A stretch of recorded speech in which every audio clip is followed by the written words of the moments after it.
नहीं, बस जो मैंने बताया वो करने हैं। Maza limited, a company incorporated in Pakistan was involved, ओ हो, क्राइम में इन्वॉल्व हो गया इन द फॉलोइंग ट्रांजेक्शन। अच्छा अच्छा, इन फॉरेन करेंसी, पेज 502।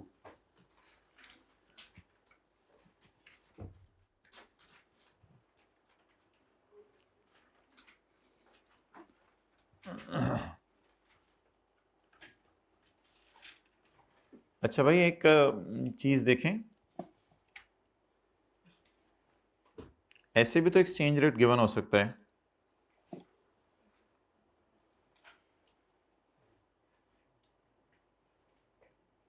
ऐसे भी तो एक्सचेंज रेट गिवन हो सकता है ना, 1 PKR टू $2।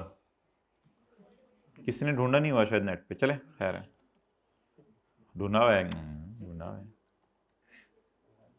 मारूं एंटर। 1 रुपया लेके जाएंगे तो डॉलर की क्या मिलेगी, फूटी कोड़ी। वो मैं फूटी कोड़ी दिखाने लगा हूं आपको कितनी है।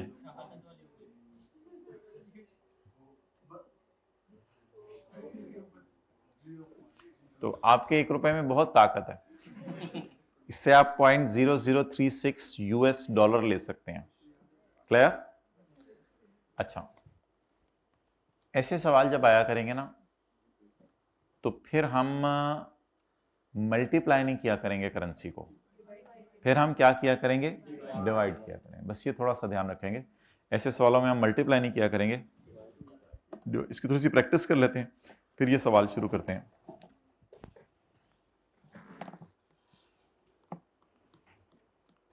I have rupees, I have $700,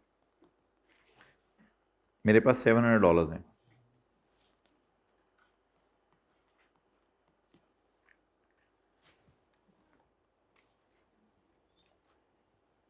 $1 से $0.0036 मिलते हैं। अच्छा, पता कैसे चला करेगा, डिवाइड वाला सवाल आ गया है। वो जो पिछले सवाल थे ना, उसमें फॉरेन करेंसी के साथ लगा हुआ था $1 इज इक्वल टू इतने रुपीस, और इन सवालों का कैसे पता चलेगा, रुपीस, पाक रुपीस के साथ 1 लगा होगा। बस ये है, ये थोड़ा सा ध्यान रखिएगा। उधर किसके साथ 1 लगा हुआ था, डॉलर के साथ। इधर किसके साथ 1 लगा हुआ है, रुपीस के साथ। आप बताएं, $700 हैं, $700 तो अच्छे खासे पैसे बनने हैं। अभी देखिएगा, पाक रुपीस अच्छे खासे पैसे बनने हैं, कोई हजारों के अंदर बन जाने हैं। लेकिन निकालूंगा कैसे, $700 मल्टीप्लाइड बाय 0.0036 तो नहीं, डिवाइडेड बाय,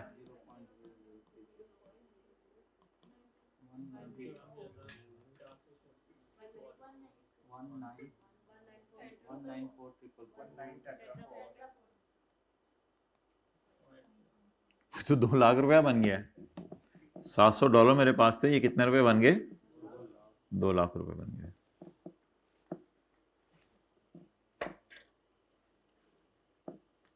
लिखें जी, रुपीस के साथ 1 लगा होगा तो डिवाइड करके सवाल सॉल्व करेंगे। बात तो आसान सी है, लेकिन लिख लिया करें। पहले ये लिख लें जो मैं लिखवा रहा हूं, रुपीस के साथ 1 लगा होगा तो डिवाइड करके सवाल सॉल्व करेंगे।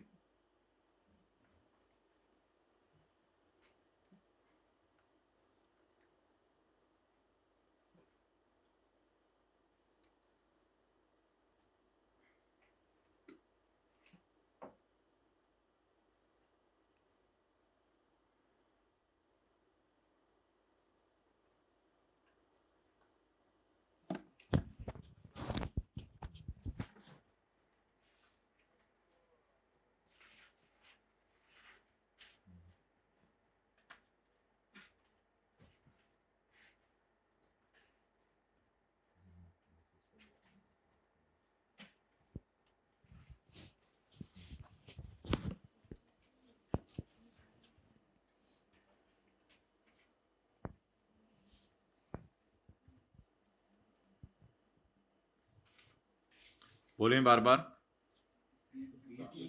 रुपीस के साथ अगर 1 लगा होगा तो डिवाइड करके सवाल सॉल्व करेंगे। पढ़ें जी अब सवाल।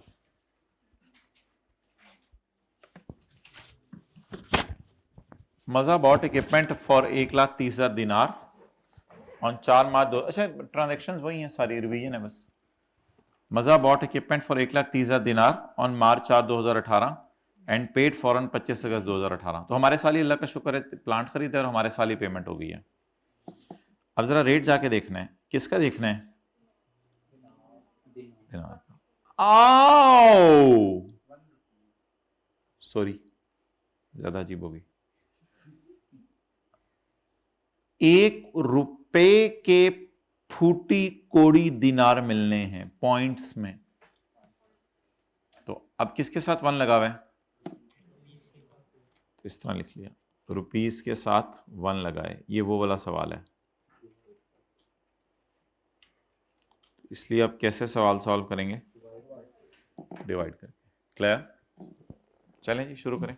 पहले दोनों इंट्रीज करते हैं, आप पॉइंट ए सॉल्व कर दें।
कोई अगला भी ट्राई कर सकते हैं, इसका हो जाए।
अगला भी कर लें भाई।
चलें जी, करा दूं?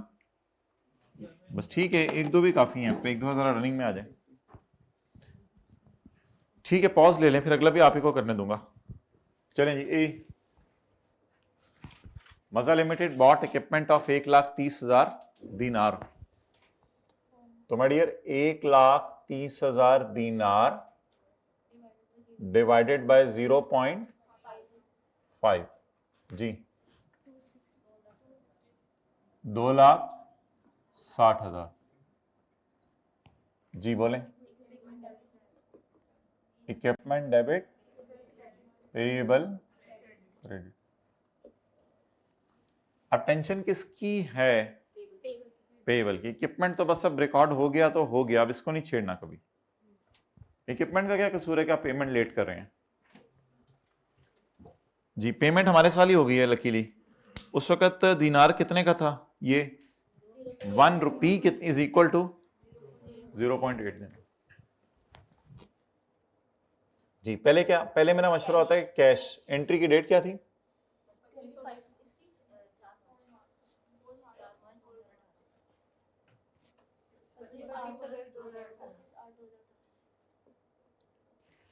पहले कैश रिकॉर्ड किया करें। कितने दीनार भेजने हैं बाहर के मुल्क में? 1,30,000 दीनार। उसके लिए कितने पैसे चाहिए? उसके लिए कितने पैसे चाहिए? 0.8 से डिवाइड करके देखें। 2500। पेएबल कितने पे रिकॉर्ड किया था?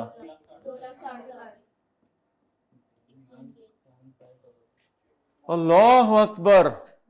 2,60,000 जिनको देने थे उनको 1,62,000 देके जान छुड़ा ली। एक्सचेंज गेन 97,500 जी। कितनों का यही जवाब आया था? ठीक है, अगला चलेंगे।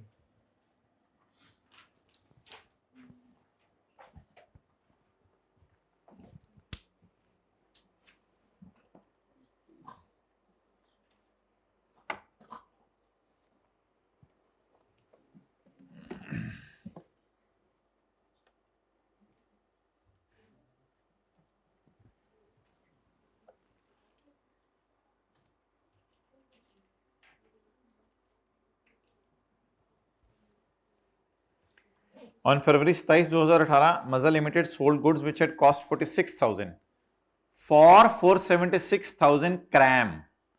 खरीदी कितने की थी? 40 और बेची कितने की? 476,000 cram to a company whose currency was crams, करम्स जो भी। The proceeds were received on 25 मई 2018। अच्छा, एक फिगर तो ऑलरेडी पाक रुपीज में, ये चीजों की कॉस्ट है, तो फिर परपेचुअल सिस्टम वाली सेल की एंट्री कर देंगे। परपेचुअल सिस्टम वाली सेल की एंट्री कर देंगे। बोले जी तारीख 27 फरवरी 2018। डेटा डेबिट, सेल क्रेडिट 476,000 ये तो फुटी कोडी नहीं, इधर तो हमारी करेंसी को स्ट्रांग लग रही है जी। 476 divided bye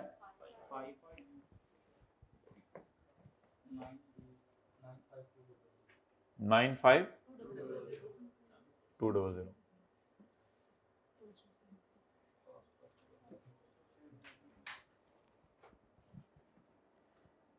next, cost of sale debit, inventory credit 46,000। हाँ, जब भी कॉस्ट ऑफ सेल दे दे आप परपेचुअल सिस्टम एज्यूम करेंगे और कॉस्ट ऑफ सेल की एंट्री करेंगे। अच्छा जी, आगे अब टेंशन किसकी है? बस डेटर की। We are exposed to foreign currency risk or not? We are exposed to foreign currency risk or not? Yes we are expose. जब तक लेना देना फॉरेन करेंसी में मौजूद है, अभी लेबल हैं देबल हैं, पैसे लेबल हैं 476,000 क्रैम, तो जब तक भी लेना देना मौजूद रहेगा तब तक हम डरते रहेंगे। किस दिन भाईजान पैसे आ गए हमारे पास? 25 मई 2018। कितने पैसे आए? पहले पहले पहले कैश लिखा करें, बस ये आदत डाल लें, पहले कैश लिख लिया करें। 476,000 डिवाइडेड बाय 6.8।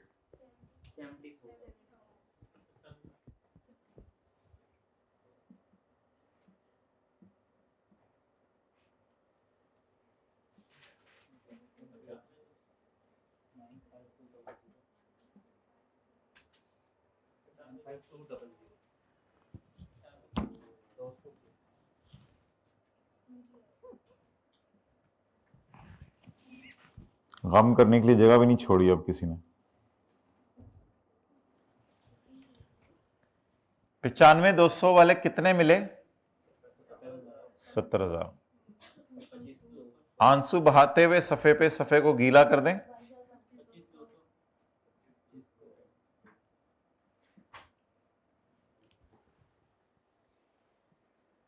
और इसी गम में जर्नल एंट्री लिख लें। कभी खुशी कभी गम, कभी गेन कभी लॉस, कभी दर बदर, कभी इनके दर कभी उनके दर। मैंने तो नहीं पूरा करने में कहा फिक्रा।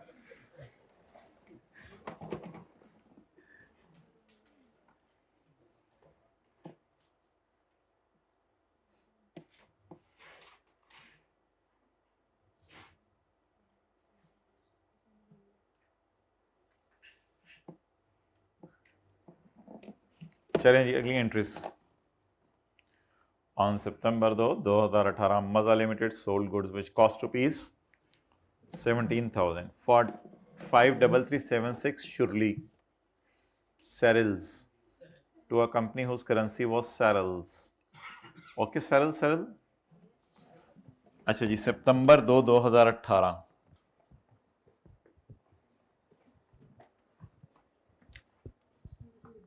दो सितंबर 2018 बोलें जी।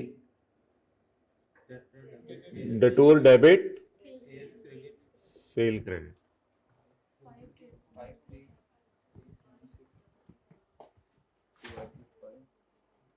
53376 divided by 2.224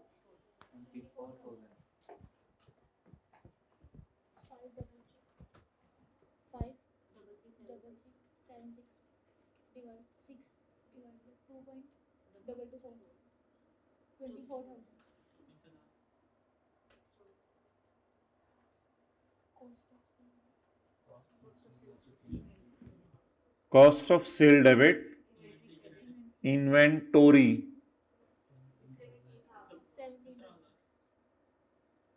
जीपी कितना आ गया?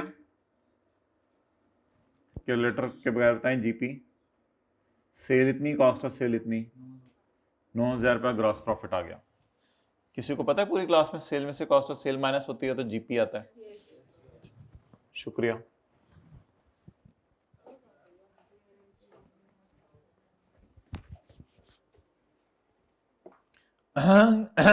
करके आगे चलें। ओ पेमेंट तो अगले साल हो रही है, क्या करें आप? ईयर एंड है तो क्या करेंगे? वर्सेस वाली कैलकुलेशन से गुजार लें।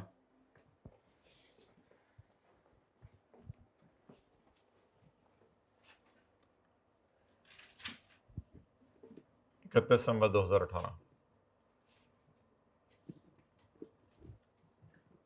जी 5 डिवाइडेड बाय अगले साल के एक्सचेंज रेट उसने परेशान करने के लिए दिया है।